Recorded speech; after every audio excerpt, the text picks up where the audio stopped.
हमने भारत और रूस को गहरे और अंधेरे में धकेल दिया है। चीन के अंधेरे में धकेल दिया है। ये शब्द हैं अमेरिकी राष्ट्रपति डोनाल्ड ट्रंप के, जो 4 दिन पहले उन्होंने कहे थे। मतलब अमेरिका का सबसे बड़ा दुश्मन अगर कोई है तो वो चीन ही है। सबसे ज्यादा अमेरिका अगर व्यापार किसी के साथ करता है तो वो भी देश चीन ही है। ऐसे में जब भारत और रूस के लिए इन शब्दों का इस्तेमाल किया, ऐसे में क्या आप कल्पना कर सकते हैं कि राष्ट्रपति जिनपिंग से एक गुपचुप मुलाकात ट्रंप करने वाले हैं, और वो भी साउथ कोरिया में। मतलब विदेश नीति में, विदेशी मामलों में चल क्या रहा है, मतलब आजकल कुछ समझ नहीं आ रहा है। गुपचुप मुलाकात साउथ एशिया के कार्यक्रम में होने वाली है। क्या इस मुलाकात के मायने होंगे, क्यों ये मुलाकात हो रही है, उसी विषय पर चर्चा करेंगे। मेरे साथ मौजूद हमारे सहयोगी अनुपम प्रसून सर, बहुत स्वागत आपका। धन्यवाद। ये जो मुलाकात है जिनपिंग और ट्रंप की, पहले तो ये बताइए गुपचुप तरीके से क्यों ये कंडक्ट करवाई जा रही है? देखिए, अभी हाल ही में एससीओ की मीटिंग हुई, उसमें रूस के राष्ट्रपति पुतिन और भारत के प्रधानमंत्री नरेंद्र मोदी जिस गर्मजोशी से मिले शी जिनपिंग से, वो अमेरिका की आंखों में खटकने लगा है। अमेरिका का सबसे बड़ा दुश्मन रूस, अमेरिका का उससे भी बड़ा दुश्मन चीन। तो अमेरिका को ऐसा लग रहा है कि कहीं चीन की वजह से उसका जो प्रभाव अब तक बना हुआ था वो कमज़ोर ना पड़ जाए। आपने देखा होगा कि चाहे वो युद्ध क्षेत्र में, मतलब चाहे वो हथियार बनाने के मामले में हो, फाइटर जेट्स बनाने के मामले में हो, या बिजनेस के मामले में हो, अमेरिका को हर जगह चीन पीछे छोड़ रहा है। तो ये सबसे ज़्यादा डोनाल्ड ट्रंप के लिए चिंता की बात होती जा रही है। इसके अलावा डोनाल्ड ट्रंप एक ख्वाब देख रहे हैं। ख्वाब वो ये देख रहे थे कि उन्हें किसी भी तरह से, जिसको हम लोग भारत में या अपने लोकल भाषा में कहते हैं येन केन प्रक्रेन, वो चाहते ये थे कि उन्हें नोबेल पीस प्राइज़ मिल जाए। लेकिन भारत ने मना कर दिया, और अगर भारत हाँ भी कर देता तो चीन मना कर देता। चीन कभी साथ नहीं देता, क्योंकि चीन जानता है डोनाल्ड ट्रंप की फितरत क्या है, और डोनाल्ड ट्रंप का सबसे पुराना दुश्मन भी है। शी जिनपिंग और डोनाल्ड ट्रंप की बनती नहीं है। इससे भी ज़्यादा ट्रंप को तब झटका लगा जब चीन के विक्ट्री डे परेड में आपने देखा होगा कि किम जोंग उन को बुलाया गया। किम जोंग उन को बुलाने का मतलब ही था कि अमेरिका तक कुछ मैसेज पहुंचाना चाहता है चीन। इससे पहले किम जोंग उन हर साल रूस की यात्रा पर जाते थे। रूस से बड़े करीबी रिश्ते रहे हैं। किम जोंग के पिता जब होते थे उस वक्त से भी बहुत अच्छे करीबी रिश्ते रहे हैं, और चीन से भी। अब ऐसा समझिए कि इन रिश्तों के बारे में अगर किसी को आप बताएं या समझना हो, तो नॉर्थ कोरिया से एक ट्रेन चलती है, ये बड़ी स्पेशल ट्रेन होती है जो सिर्फ किम जोंग के लिए चलती है। ये जो भी तानाशाह होता है उसके लिए चलती है। अब वो जो ट्रेन चलती है वो रूस में दाखिल होती है, उसकी बोगियां बदल दी जाती हैं। चीन में आते ही उनके पहिए बदल दिए जाते हैं उस ट्रेन की। इतनी गहरी दोस्ती है दोनों। तो किम जोंग जैसे ही मिला और वो फोटो पब्लिक डोमेन में आई, सार्वजनिक हुई फोटो, तस्वीरें आई, तो ये अमेरिका के लिए एक सेटबैक था। डोनाल्ड ट्रंप ने अपने पिछले कार्यकाल में, आपने देखा होगा कि किम जोंग से मुलाकात की, तब तानाशाह जोंग ताबड़तोड़ परमाणु परीक्षण की धमकी दे रहा था, और कर भी रहा था। बिल्कुल, जो अमेरिका को खुले तौर पर चुनौती थी। और अमेरिका को पता है कि किम जोंग उन को अगर हमने बेलगाम छोड़ दिया तो वो हमारे लिए मुसीबत पैदा कर देगा। तो इस वजह से भी अमेरिका बड़ा घबरा गया है।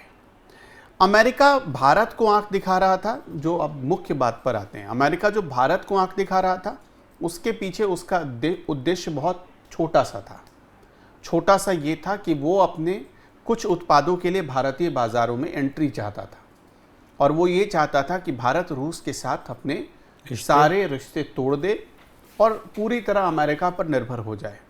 लेकिन उसके इन दोनों अरमानों पर नरेंद्र मोदी की सरकार ने पानी फेर दिया। ठीक है। तो ये सारी जो घटनाएं हुई, डोनाल्ड ट्रंप को वो चुभ गई। अब ये गुप्त मीटिंग के पीछे किसकी सबसे ज्यादा दिलचस्पी है? ऐसा है कि APEC की ये मीटिंग है, जिसे एशिया पैसिफिक इकोनॉमिक कोऑपरेशन कहते हैं। तो इसमें होता यह है कि कुछ एशिया के देश और कुछ दुनिया के देश आपस में मिलकर इकोनॉमिक कोऑपरेशन पर बात करते हैं। ठीक है। कैसे आर्थिक सहयोग एक दूसरे का बढ़े। इस बार ये APEC की जो मीटिंग हो रही है, ये हो रही है साउथ कोरिया में जी। तो अब साउथ कोरिया किसकी तरफ ज़्यादा झुका है ये समझिए आप। साउथ कोरिया सबसे ज़्यादा झुका हुआ है US की तरफ, अमेरिका की तरफ। तो अब चूंकि वो अमेरिका की तरफ झुका हुआ है और वो मेज़बान है, तो उसने अमेरिका को इनवाइट किया कि भाई आइए। अब चूंकि ये एशिया पैसिफिक की रीजन की मीटिंग है, तो इसमें चीन का पहुंचना तो तय है ही, चीन तो पहुंचेगा ही। तो इस हिसाब से डोनाल्ड ट्रंप ने अपनी तरफ से एक बयान दिलवाया पीटर नवारो से सबसे पहले कि भाई हम जा रहे हैं तो हमारी मुलाकात हो सकती है। चीन ने कंफर्मेशन नहीं दी है। चीन की कोई दिलचस्पी अभी तक दिखी नहीं है, ना ही कोई पब्लिक प्लेटफॉर्म पर, पब्लिक डोमेन में चीन की तरफ से कोई आधिकारिक ऐसा बयान आया जिससे ये कहा जाए कि चीन चाहता है कि वो US के राष्ट्रपति से मुलाकात करे, डोनाल्ड ट्रंप से मुलाकात करे। चीन ने ऐसा नहीं कहा है। तो अभी तक जो भी बयान आप देख रहे हैं वो अमेरिका की तरफ से है, और अमेरिका जो मैंने आपको 5-6 वजहें बताई, इस वजह से बेचैन है। तो वो चाहता है कि जिनपिंग को हम एक ऐसी जगह बैठा दे जिसमें सिर्फ ट्रंप हो और जिनपिंग हो, और उसमें हम ये बात बता सकें। दूसरी चीज़ कि अभी हाल के 2 ट्वीट नहीं बल्कि उसे ट्रूथ सोशल पर जो डोनाल्ड ट्रंप ने लिखा, तो उन 2 पोस्ट को अगर आप देखेंगे तो आपको एक निष्कर्ष निकालने में बड़ी आसानी होगी।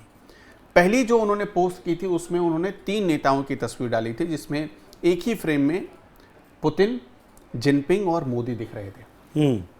और जब ये दिख रहे थे, ये तीनों नेता दिख रहे थे, तब उसमें चीन की बुराई की गई थी डोनाल्ड ट्रंप की तरफ से। चीन को भला बुरा कहा गया था, भारत और रूस के लिए नहीं। बल्कि ट्रंप तो ये कह रहे थे कि लगता है कि हमने भारत को खो दिया, भारत और रूस को खो दिया। तो इस हिसाब से देखेंगे तो वो सीधा सीधा चीन की वजह से परेशान हो गए डोनाल्ड ट्रंप। डोनाल्ड ट्रंप को पता है कि चीन जैसा वो करेंगे ठीक उसी हिसाब से जवाब देगा, टिट फॉर टैट वाली लैंग्वेज में। आपने देखा कि ट्रंप ने पहले टैरिफ लगाने की घोषणा की, फिर चीन ने डबल कर दिया। बिल्कुल। फिर ट्रंप ने फिर डबल किया, फिर चीन ने भी डबल कर दिया। फिर बाद में बैकफुट पर आना पड़ा डोनाल्ड ट्रंप को। और वैसे भी डोनाल्ड ट्रंप यू-टर्न ट्रंप के नाम से जाने जाते हैं जी। तो इस हिसाब से कुल मिलाकर जब आप देखेंगे तो ये बेचैनी और गुप्त मीटिंग के पीछे यही सबसे बड़ी वजह है। यही सबसे बड़ी वजह है। और इसके बाद की अगर बात करें, जिस तरीके से भारत को लगातार अमेरिका घेर रहा था, क्या भारत भी इस पूरे क्राइटेरिया में कहीं, इस मुलाकात में कहीं एग्जिस्ट करता है? देखिए, अभी तक तो भारत को लेके कोई ऐसा रिस्पांस नहीं है, लेकिन UN में जो मीटिंग होनी थी उसमें साफ तौर पर भारत ने अभी जाने से मना किया था। प्रधानमंत्री नहीं जा रहे हैं, बिल्कुल जयशंकर हमारे वो जाएं। एक और इंफॉर्मेशन इसमें ये आ रही है कि पिछले महीने शी जिनपिंग की फोन पर बातचीत हुई थी डोनाल्ड ट्रंप से। हाँ, और उस फोन पर बातचीत में उन्होंने उनकी पत्नी को इनवाइट किया था कि आप आएं, चीन दौरे पर आएं। लेकिन अब देखिए कि वो उस चीज को 1 महीने बीत गए। इस बीच बहुत सारे डेवलपमेंट हो गए, और बहुत सारे डेवलपमेंट हो गए तो अब APEC की मीटिंग के बहाने ये ऑफिशियल नहीं किया गया, लेकिन कुछ नहीं किया। अच्छा सर, ये बताइए, क्वाड का भी सम्मेलन भारत में इस बार होना था, तो क्वाड में आने के लिए तो ट्रंप ने मना कर दिया कि मैं भारत नहीं जाऊंगा, लेकिन जिनपिंग से वो मुलाकात करेंगे। मतलब इसके पीछे वजह है। वजह यह है कि अभी हाल ही में नरेंद्र मोदी ने, आपने देखा होगा जब कनाडा वो गए थे जी G7 में, हाँ G7 में, तब वहां से डोनाल्ड ट्रंप ने कहा कि आप कनाडा हैं ही, आप अमेरिका होते हुए चले जाइए। बिल्कुल। मोदी ने कहा कि हम नहीं आ सकते हैं। और अभी मैंने आपको बताया कि UN में नरेंद्र मोदी ने जाने से मना किया है। क्यों? क्योंकि ट्रंप किसी ना किसी बहाने मोदी से मिलना चाहेंगे और मोदी उनसे दूरी बना रहे हैं। अभी हाल ही में जर्मन अखबार ने भी खुलासा किया कि 4 बार कॉल कर चुके हैं, फोन नहीं उठा रहे हैं। तो इन सारे फैक्ट को जब आप जोड़ेंगे, इन सारे डॉट्स को कनेक्ट करेंगे, तो आपको पता चलेगा कि नरेंद्र मोदी चाहते ही नहीं है कि वो डोनाल्ड ट्रंप को बात करें, डोनाल्ड ट्रंप से बात करें। भारत की पॉलिसी एकदम क्लियर है। भारत का स्टैंड एकदम दुनिया को पता चल रहा है कि वो क्या चाहता है। वो अमेरिका से कोई बातचीत नहीं चाहता है। अमेरिका से रिश्ते अगर अमेरिका ठीक करने की कोशिश करेगा, अगर अमेरिका चाहता है तो भारत रिश्ते ठीक रखेगा। जैसा कि आपने देखा कि डोनाल्ड ट्रंप को जवाब में नरेंद्र मोदी ने लिखा भी कल। लेकिन अगर अमेरिका चाहेगा कि हम खराब कर ले, हम भारत को झुका ले, भारत को ब्लैकमेल कर ले, तो ऐसा भारत नहीं होने देगा। ये भारत ने अपने बॉडी लैंग्वेज, अपने हाव भाव से साबित कर दिया है, बता दिया है। सर, ये कहा जा सकता है कि ट्रंप को 6-7 महीने हो चुके हैं, लेकिन वो अब तक समझ नहीं पाए हैं कि आखिर उन्हें करना क्या है। देखिए, बेसिकली क्या है, ट्रंप एक मतलब समझ रहे हैं ना कि एक सुपर लीडर बनने की कोशिश में थे। उनको ऐसा लगता था कि हम दुनिया को जो कहे दुनिया वही करे, लेकिन वो भूल गए कि अब ये मतलब ये ऐसी दुनिया है कि पूरी तरह टेक्नोलॉजी पर चलने वाली दुनिया है। अब यहाँ तो सैटेलाइट वॉर्स की शुरुआत हो गई है। अब कहाँ अमेरिका आज भी वो AK-47 वाले वॉर पर पड़ा हुआ है, बंदूकों वाले वॉर पर पड़ा हुआ है। ट्रंप आज से 20 साल 30 साल पुरानी बात सोचकर वर्ल्ड लीडर बनना चाहते थे। उनको पता नहीं था कि आज भारत तो छोड़िए, भारत तो बहुत स्ट्रांग है। आज अगर वो नेपाल को भी आंख दिखाएंगे तो शायद नेपाल भी उनको जवाब देने के लिए तैयार होगा। ये स्थिति, भले सैन्य क्षमता वैसी नहीं है, कैपेबिलिटी वैसी नहीं है, लेकिन अब वो दौर रहा नहीं, क्योंकि एक कोई ना कोई सहयोगी खड़ा हो ही जाएगा। तो क्योंकि दुनिया, अब देखेंगे, पूरी दुनिया व्यापार पर चल रही है, और व्यापार का एक सबसे बड़ा उसूल यही है कि ना तो हमको नुकसान हो, ना हमारे जो पार्टनर्स हैं उनको नुकसान हो। तो इस हिसाब से सोचकर अभी दुनिया चल रही है। तो ट्रंप को यही सबसे बड़ा झटका लगा, और उनके जो सलाहकारों की टीम है ना, उनको उसने बहुत गलत सलाह दे दिया कि आप ऐसे दबाव बनाओगे तो ऐसा हो जाएगा, भारत ये कर देगा, भारत रूस से सारे रिश्ते तोड़ देगा। भारत और रूस का रिश्ता सिर्फ किसी ट्रेड पर टिका हुआ रिश्ता नहीं है, ये कम से कम समझ में आ गया होगा अमेरिका को भी। तो इसी वजह से, हाँ बिल्कुल। तो जिस तरीके का रवैया, अब इसे दोगलापन ही कहा जा सकता है, और तो इससे ज़्यादा और क्या ही कहा जाए, कि जिसे दोस्त बताया करते थे ट्रंप, आज उसी से दुश्मनी निकाल रहे हैं, और जो असल में दुश्मन है उसके साथ मुलाकात करने की गुपचुप तरीके से कोशिश कर रहे हैं। अगले महीने मुलाकात ये होगी साउथ कोरिया में। देखना दिलचस्प रहेगा कि इस मुलाकात से क्या कुछ निकल कर आता है। लेकिन ध्यान ये भी रखने वाली बात है कि वही अमेरिका है जिसने चाइना के ऊपर 145% टैरिफ लगाया था, और ये वही चाइना है जिसने अमेरिका के ऊपर 125% टैरिफ लगाया था।